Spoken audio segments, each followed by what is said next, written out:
육장 건강한 정신상태, 참된 행복의 원천, 병든 상상력을 가진 사람들이 있다. 그들에게는 신앙이 독재자로서 그들을 철장으로 다스리듯이 다스리고 있다. 이런 자들은 끊임없이 그들의 부패성을 애통해하며 가상의 악을 인하여 신음한다. 사랑은 그들의 마음에 존재하지 않는다. 그들의 얼굴은 늘상 찌푸린 상이다. 그들은 청년들이나 어느 누구의 순진무구한 웃음에도 오싹소름이 돋는다. 그들은 온갖 레크리에이션이나 오락을 죄로 간주하며 마음은 바로 이와 같은 엄하고 가혹한 상태에 이르도록 끊임없이 유지시켜야 한다고 생각한다. 이것은 일종의 극단이다. 다른 사람들은 건강을 얻기 위해서는 새로운 오락거리들과 기분전환거리들을 창안해내기 위하여 마음이 항상 극도로 긴장되어야 한다고 생각한다. 그들은 흥분에 의존하는 것을 배우며 그것이 없이는 편안하지 않다. 이런 사람들은 참된 그리스도인이 아니다. 그들은 또 다른 극단으로 간다. 참된 그리스도교의 원칙은 모든 사람들 앞에 행복의 참된 근원, 그것은 높이와 깊이, 길이와 넓이를 측량할 수 없는 그런 행복의 근원을 열어준다. 영생하도록 솟아나는 샘물은 우리 속에 계신 그리스도이시다. 그것은 그리스도인이 마음대로 마실 수 있고 결코 고갈되지 않고 끊임없이 솟아나는 원천이다. 신속하게 사라져버리는 열성. 우리는 한동안은 뜨겁지만 실망과 의기소침을 남기고 곧 사라져버리는 열성의 정신을 부추겨서는 안 된다. 우리는 영혼에게 생명을 가져다주는 하늘로서 내려오는 생명의 떡을 필요로 한다. 하나님의 말씀을 연구하라. 기분에 좌우되지 말라. 주의 포도원에서 일하는 모든 사람들은 감정은 믿음이 아니라는 것을 배워야 한다. 항상 고양된 기분의 상태에 있는 것이 우리에게 요구되고 있지 않다. 그러나 우리가 그리스도의 살과 피로써 하나님의 말씀을 믿는 확고한 믿음을 가질 것이 요구되고 있다. 차가운 정통이나 부주의한 자유주의도 아님. 개혁의 진보는 근본적인 진리를 명확히 인식하는 데 달려있다. 편협한 철학과 딱딱하고 냉랭한 정통 안에 위험이 도사리고 있는 한편으로 부주의한 자유주의 안에도 큰 위험이 있다. 모든 영속적인 개혁의 기초는 하나님의 율비다. 우리는 명확하고 분명한 말과 글로서 이 율법을 순종할 필요를 제시해야 한다. 그 원칙들은 사람들 앞에 준수되어야 한다. 그것들은 하나님 자신처럼 영원하고 움직일 수 없는 것이다. 잘 균형 잡힌 마음을 가진 사람들이 필요됨. 성경의 서신들 가운데 건전한 믿음을 가지라는 말씀이 많이 나온다. 이것은 우리에게 신중의 필요성을 가르쳐준다. 우리는 우리의 경험 속에 우리의 경향들과 품성에 두드러진 특성들을 짜 넣으려고 해서는 안 된다.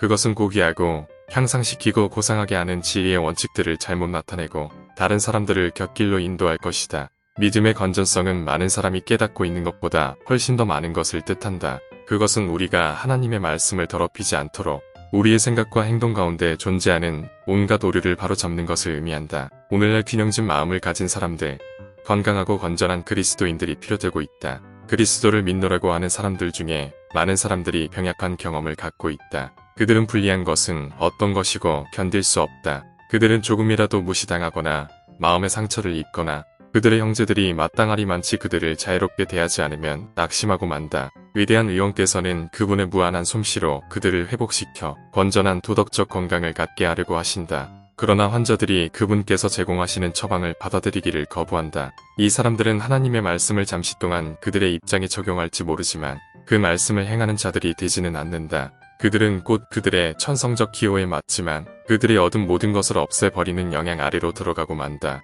모든 기능들이 개발되어야 함 다른 기능들은 무시하고 어떤 특정 기능들만 사용될 때 하나님의 목적은 우리에게 충분히 수행되지 않는다. 왜냐하면 모든 기능들은 매우 크게 상호 의존하고 있기 때문이다. 세심하게 균형이 유지되려면 다른 모든 것을 활용하지 않고 한 가지만 효과적으로 사용될 수는 없다. 다른 것들은 잠든 채로 놓아두고 하나에 모든 관심을 쏟고 힘을 기울인다면 금연은 크게 개발되겠지만 극단으로 쏠리게 될 것이다. 이는 모든 능력을 개발한 것이기 아니기 때문이다.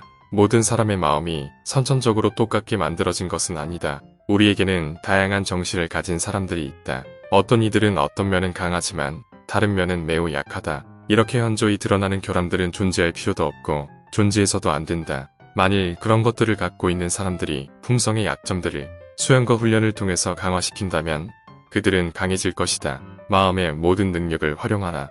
남녀들이 균형이 잘 잡힌 마음을 소유하기 위해서는 모든 정신적 능력들을 이끌어내어 사용하고 개발해야 한다. 세상은 편향적인 남녀들로 가득 차 있는데 이는 그들이 다른 것들은 활동시키지 않으므로 왜소하게 만드는 반면에 한 측면의 기능만 개발했기 때문이다. 대부분의 청년들의 교육은 실패작이다. 그들은 과도하게 공부하자만 실제적인 직업생활에 관계된 것들을 등한히 하고 있다. 남녀들은 자신의 의무를 고려하지 않고 부모가 되며 그들의 자손들은 그들 자신보다도 인간적 결핍성에 있어서 훨씬 열등한 상태 가운데 떨어진다. 그리하여 인류는 신속히 퇴화하고 있다. 현재 학교들이 운영되듯이 그렇게 끊임없이 연구에 몰두하게 만드는 것은 청년들을 실생활에 부적절한 인물로 만든다. 인간 정신은 활동하기 마련이다. 만일 그것들이 올바른 방향으로 활동하지 않는다면 그것들은 그릇된 방향으로 활동하게 될 거이다. 균형진 정신을 유지하기 위하여 학교에서 노동과 연구가 결합되어야 한다.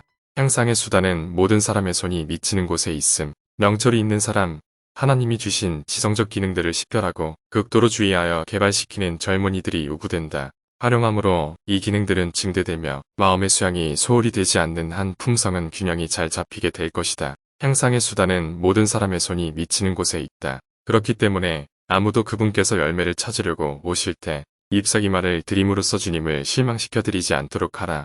그리스도의 은혜로 말미암아 성화된 확고한 목적의식으로 경이적인 일들이 이루어질 것이다. 몸과 마음과 심령을 하나님의 통제 아래 두라. 하나님을 참으로 사랑하고 두려워하며 일편단심 그분의 뜻을 행하려는 목적을 가지고 분투하는 사람은 몸과 마음과 심령과 영혼과 능력을 하나님께 대한 봉사에 바칠 것이다. 에녹이 그렇게 했다. 그는 하나님과 동행했다. 하나님의 뜻을 그들의 것으로 만들려고 단호하게 결심한 사람들은 모든 일에 하나님을 섬기고 기쁘시게 해야 한다. 그렇게 되면 그 품성은 조화롭고 균형이 잘 잡히고 일관되고 쾌활하고 그리고 진실하게 될 것이다. 정신적 능력들이 신체를 다스려야 함. 진정한 교육은 전인적이다. 그것은 자아를 바르게 활용하도록 가르쳐준다. 그것은 우리로 하여금 뇌와 뼈와 근육과 육체와 정신과 마음을 최선껏 사용할 수 있게 해준다. 정신적 능력은 보다 높은 권세로서 육체의 왕국을 다스려야 한다. 선천적 식용과 정욕은 양심과 영적 애정의 지배를 받아야 한다. 그리스도께서는 인류의 선두에 서 계신다. 우리를 그분을 섬기도록 인도하고 보상하고 거룩한 순결의 길로 인도하시는 것이 그분의 목적이다. 우리는 그분의 놀라운 은혜의 역사를 통하여 그분 안에서 완전하게 되어야 한다. 균형이 잘 잡힌 마음과 관대한 품성들, 하나님의 일꾼들은 다재다능한 인물이 되도록 일해야 한다. 다시 말해서 한 가지 생각에만 사로잡힌 사람, 판에 박힌 한 가지 작업 방식이 빠진 사람, 판에 박혀서 말과 진리에 대한 그들의 옹호가 그 가운데서 살고 있는 계층의 사람들과 그들이 마주치지 않으면 안 되는 환경에 따라 변하지 않으면 안 된다는 것을 보고 깨달을 수 없는 사람이 아니라 품성의 폭이 넓게 되도록 해야 한다. 모든 사람들은 잘 균형진 마음을 갖도록 그리고 균형을 잃은 성격들을 극복하도록 끊임없이 노력해야 한다. 그대가 유용한 성공적인 일꾼이 되려면 이것을 끊임없이 연구해야 한다. 평범하고 하찮은 문제들은 마음을 위축시킴. 이해력이 하나님의 계시의 진리들을 파악하기를 배우지 못하고 심령이 그리스도의 복음의 가르침들을 받아들이지 않는 한 교육은 실패라는 생각이 모든 학생들의 마음에 깊이 각인되어야 한다. 하나님의 말씀의 광범위한 원칙들 대신에 평범한 사상들을 받아들이고 평범하고 하찮은 문제들에 시간과 관심을 온통 빼앗기도록 허락할 학생들은 그의 마음이 위축되고 연약하게 되는 것을 알게 될 것이다. 그는 성장의 능력을 잃어버렸다. 마음은 영원한 생명에 관계되는 중요한 진리들을 이해하도록 훈련받아야 한다. 마음이 무익한 것들로 가득 채워져서는 안 됨. 오늘날 1897년의 학교들에서 행해지고 있는 교육은 한쪽으로 치우쳐 있기에 잘못된 것이다. 하나님의 아들에 의해 산받은 사람들로서 우리는 그분의 소유물이며 각 사람은 그리스도의 학교에서 교육을 받아야 한다. 지혜로운 교사들이 우리 학교를 위하여 선택되어야 한다. 교사들은 사람의 마음을 다루어야 하며 그들은 사람의 마음에 개인의 구주로서 그리스도를 알 필요성을 깊이 각인시킬 하나님께 대한 책임이 있다. 그러나 어떤 사람도 어떻게 가르쳐야 할지 그리스도의 학교에서 배우지 않은 한 하나님께서 사신 그분의 소유물들을 참으로 교육시킬 수 없다. 하나님께서 내게 주신 빛에 의거하여 그대에게 말하노니 나는 학생들이 많은 시간과 돈을 그들에게는 겨에 지나지 않을 그런 지식을 습득하는 데 쓰고 있다는 것을 알고 있다. 왜냐하면 그런 지식으로는 그들이 더 높은 학교에서 성도들 및 천사들과 연합하기에 적합하게 만들어줄 품성을 형성하도록 동료 인간들을 도와줄 수 없기 때문이다. 젊은이들의 마음을 역겹고 많은 경우에서 그들에게 결코 쓸모가 없게 될 것들로 채우는 대신에 실제적인 교육이 주어져야 한다. 시간과 돈이 쓸모없는 지식을 얻는 데 쓰여지고 있다. 마음은 성경의 진리들을 깊이 숙고하도록 세심하고 현명하게 가르침을 받아야 한다. 교육의 주목표는 어떻게 우리가 창조와 구속으로 우리의 주인 대신 하나님을 영화롭게 할 수 있는지에 대한 지식을 얻는 것이 되어야 한다. 교육의 결과는 우리가 하나님의 음성을 이해할 수 있게 되는 것이다. 참 포도나무의 가지들처럼 하나님의 말씀은 다양성 속의 연합을 제시한다. 그 속에는 완전하고 초자연적이고 신비스러운 연합이 있다. 그것은 거룩한 지혜를 담고 있는데 그것은 모든 참된 교육의 기초이다. 그러나 이 책은 무관심하게 취급되어 왔다. 이제 결코 전에 없었듯이 우리는 교육의 참된 과학을 이해할 필요가 있다. 우리가 이것을 이해하는 데 실패한다면 우리는 결코 하나님의 왕국에서 한 자리를 얻지 못할 것이다. 영생은 곧 유일하신 참 하나님과 그의 보내신 자 예수 그리스도를 아는 것이니이다. 만일 이것이 하늘을 얻는 값이라면 우리의 교육은 이런 방면들에 관하여 주어져야 하지 않을까? 다른 사람들에 대해서 철칙을 만드는 것은 하나님께 욕을 돌리는 것임. 하나님께서는 사람이 조금이라도 그의 동료 인간들 다스리거나 압제하는 데 사용할 어떤 계책도 무호하지 않으실 것이다. 사람이 다른 사람에 대한 철칙을 만들기 시작하자마자 그는 하나님을 욕되게 하며 그 자신의 영혼과 그의 형제들의 영혼들을 위태롭게 한다. 서로 다른 마음을 갖고 있는 사람들의 균형이 필수적임. 여기 서로 마음이 다르고 교육이 다르고 훈련이 다른 사람들이 함께 있다. 우리는 각 사람의 마음이 바로 동일한 방향의 생각을 하리라고 기대하지 않는다. 문제는 가지들인 우리가 모체인 포도나무의 접붙임을 받았는가이다. 이것이야말로 우리가 질문하기 원하는 것이며 학생들뿐 아니라 교사들에게도 묻기를 원하는 것이다. 우리는 우리 자신이 참으로 모체인 포도나무의 접붙임을 받았는지의 여부를 이해하기 원한다. 우리가 접붙임을 받았다 하더라도 우리는 다른 태도와 다른 어조와 다른 음성을 나타낼 수 있다.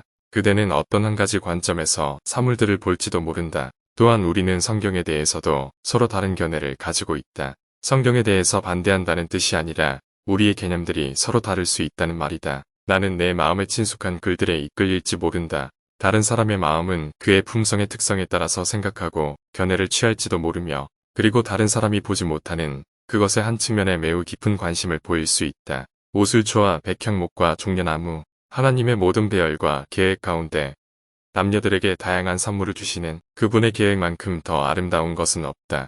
교회는 그분의 정원으로서 다양한 나무, 식물 그리고 꽃들로 장식되어 있다. 그분께서는 오술초가 백향목의 크기로 자라나거나 감람나무가 웅장한 종려나무의 높이로 자라나기를 기대하지 않으신다. 많은 사람들은 제한적인 신앙적 경험과 지성적인 훈련을 받아왔지만 하나님께서는 만일 그들이 그분을 의뢰하면서 겸비하게 일하려고 한다면 이 부류의 사람들이 행할 일을 갖고 계신다. 품성은 꽃처럼 다양함, 식물들과 꽃의 끝없는 다양함으로부터 우리는 한 가지 중요한 교훈을 배울 수 있다. 모든 꽃봉오리는 형태나 색깔이 같지 않다.